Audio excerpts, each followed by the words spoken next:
Est-ce que ton entreprise peut t'obliger à répondre après les heures de travail? Je travaille dans l'informatique et pendant presque toute ma carrière, je n'ai volontairement pas eu de téléphone portable. Je n'en ai pris un qu'autour de 2013. La raison était simple. Je savais que si j'en avais un, mon employeur s'attendrait à ce que je sois joignable en permanence, sans me payer plus. Dans l'IT, il y a toujours eu cette règle non dite selon laquelle tu réponds, peu importe où tu es ou ce que tu fais. Tu es à un rendez-vous sympa, ton boss appelle. Tu dînes avec ta femme, ton boss appelle. Tu conduis tes enfants à un rendez-vous médical important, ton boss appelle. Et si tu ne réponds pas assez vite, tu te fais recadrer le lendemain. Peu importe que presque tout puisse être réglé à distance, l'attente reste la même. Tu dois toujours répondre. Au début de ma carrière, vers 2005, je bossais dans une petite boîte d'une cinquantaine d'employés. Je faisais le support informatique et l'administration réseau. Mon manager avait le titre de responsable IT, mais il n'y connaissait pas grand-chose techniquement. Il ne comprenait même pas des bases comme les adresses IP, les différences entre certaines versions de Microsoft Office ou le fonctionnement des licences logicielles. En revanche, il savait utiliser Crystal Reports et apparemment ça avait suffi pour le faire monter manager. Moi, je faisais l'essentiel du vrai travail technique pendant que lui passait son temps à me surveiller pour s'assurer que je ne restais jamais inactif plus de 5 minutes. Un soir, une employée d'un autre service travaillait tard et a eu un petit souci sur Excel. Franchement, c'était le genre de problème qui pouvait largement attendre le lendemain matin. Mais comme mon manager n'arrivait pas à le résoudre à 19h45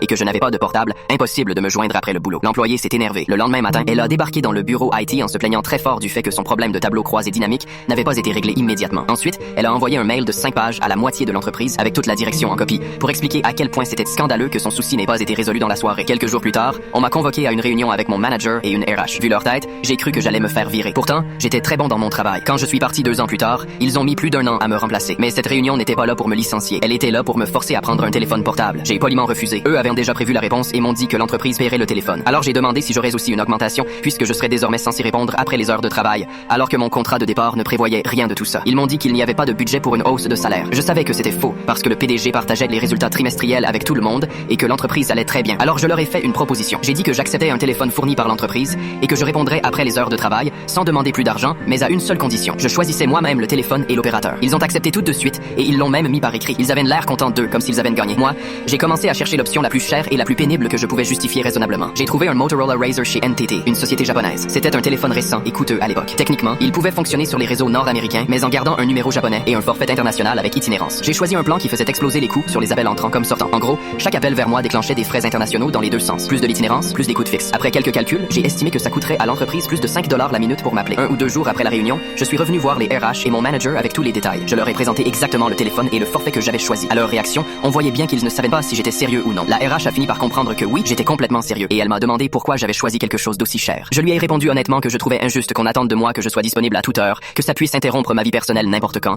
sans même me proposer la moindre compensation. Donc si quelqu'un voulait vraiment m'appeler pour du support après le travail, alors quelqu'un devrait payer cet appel d'une manière ou d'une autre. Ils m'ont remercié, m'ont dit qu'ils allaient en discuter, puis me recontacter. Après cette réunion, l'histoire du téléphone portable professionnel n'a plus jamais été mentionnée.